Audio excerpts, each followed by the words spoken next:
Fiz 50 anos. E agora? Preciso fazer algum exame, algum check-up? O que que eu posso fazer para cuidar melhor da minha saúde agora que eu tô com 50 anos? Meu nome é Esther, eu sou médica geriatra pela USP. E hoje eu quero falar com quem tá aí na casa dos 50, que viu que tá precisando cuidar um pouquinho melhor da saúde, tá querendo se preparar bem para a chegada dos próximos anos. Bom, vou dividir esse vídeo em algumas partes. Na primeira parte, a gente vai falar sobre exames de rastreio, os populares check-up.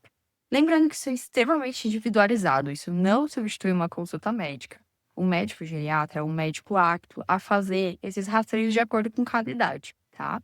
A gente sabe que se, por exemplo, você tem uma história muito grande na família de uma certa doença que surgiu super cedo, antes dos 60 anos, talvez a gente vai ter que focar naquele rastreio daquela doença também.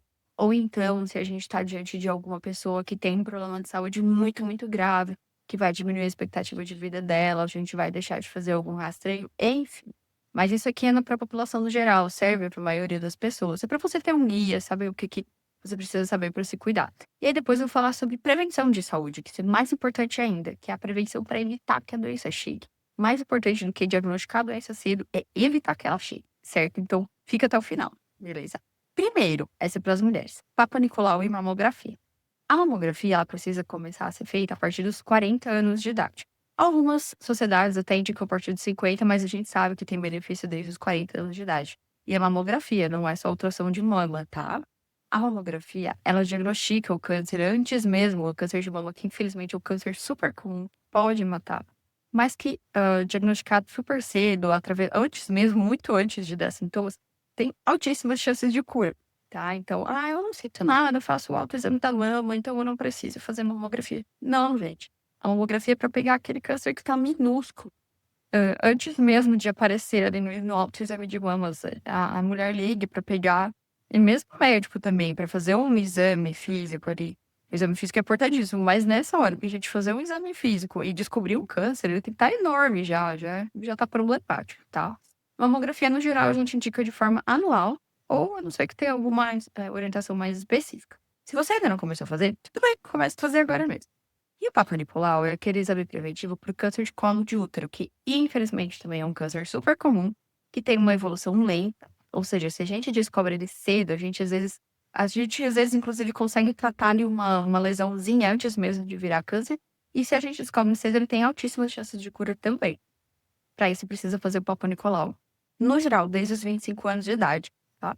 E geralmente a gente faz ali anualmente, e se tem 2 normais, seguindo alguns critérios, a gente consegue espaçar, ficar 3 anos sem pedir e depois volta a fazer anualmente. E isso também, obviamente, é indicado e acompanhado pelo ginecologista. E aí uma coisa que eu quero frisar muito aqui, mesmo quem está sem relação sexual há muitos anos, porque a gente sabe que quem causa o câncer de colo de útero é o vírus do HPV que é transmitido de forma sexual, mesmo quem está há muitos anos sem ter relação sexual, muitas vezes ainda está com o vírus, tá? Então muita mulher fala: "Ih, mas eu me divorciei faz 20 anos", não importa. A indicação não deixa de existir, tá certo? Então é importante fazer também, porque isso previne, isso encontra muito cedo, lesões que inclusive podem levar ao câncer de colo de útero. 3, colonoscopia. A colonoscopia é o exame que tem se falado cada vez mais, porque é um exame que descobre de forma muito cedo o câncer de intestino, câncer de colo. O câncer de intestino, infelizmente, é um câncer que é cada vez mais comum. Já é um dos, cânceres, um dos 5 cânceres mais comuns no Brasil.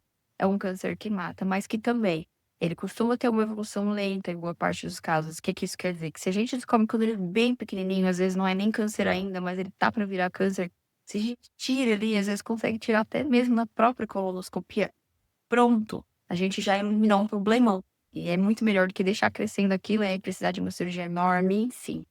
É um exame que muita gente tem medo, tem até preconceito. A pior parte do exame de colonoscopia é o preparo, porque na hora do exame você não vê nada, tá? É como se fosse uma endoscopia, você vai dormir e vai acordar e já vai ter feito o exame, é um exame super rápido, geralmente leva ali 15, 20 minutos. E é um exame seguro, claro, né? Qualquer exame pode dar complicação, por isso que a gente não deve fazer sem indicação. Mas, para rastreio, inclusive, no geral, ele é indicado a cada 10 anos só.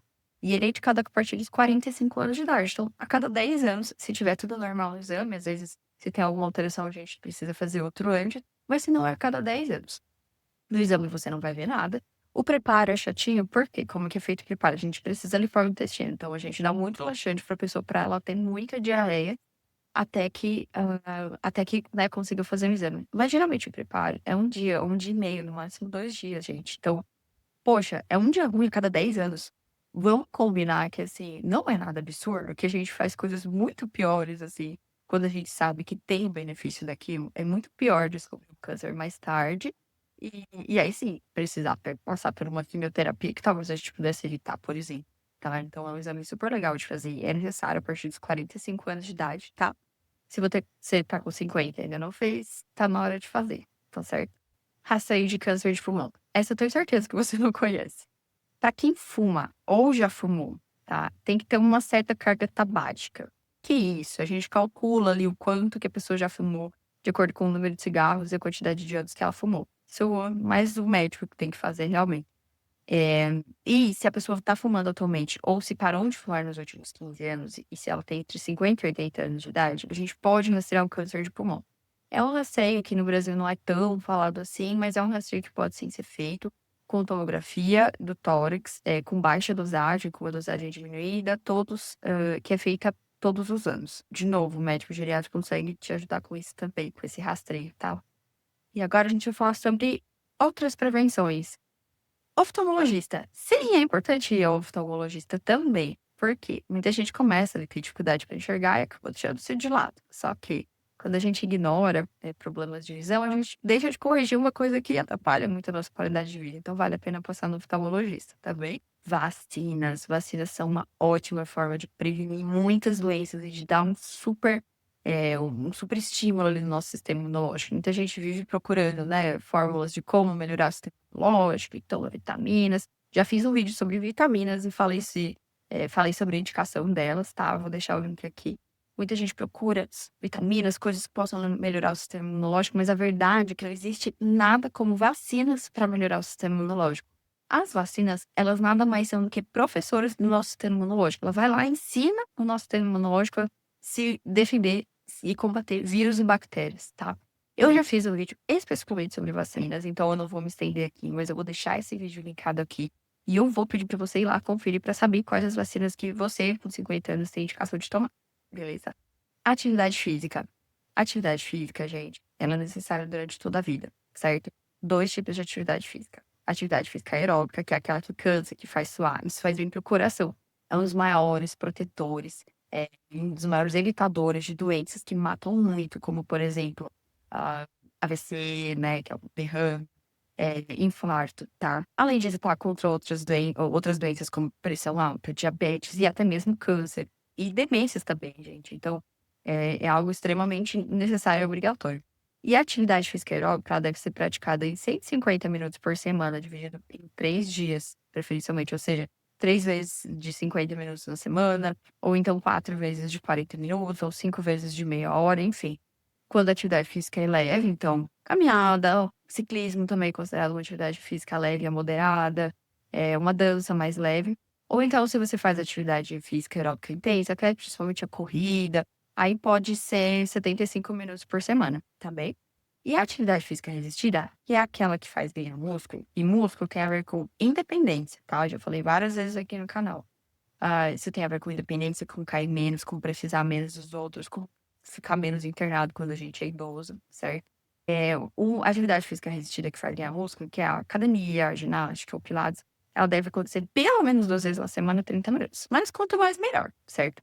Então, todo mundo precisa dessa atividade. A boa notícia que eu tenho pra te dar é que, mesmo se você foi sedentário a vida inteira, começar a atividade física agora, entre os 50 e 60, vai fazer uma diferença enorme. Isso tá mais do que comprovado.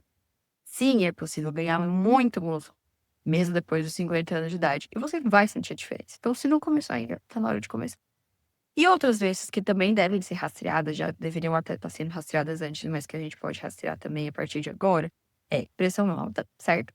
A gente deve medir a pressão ali, não precisa ser todo dia, inclusive não é bom medir todo dia, tá? A não ser que o médico tenha te indicado, nem toda semana.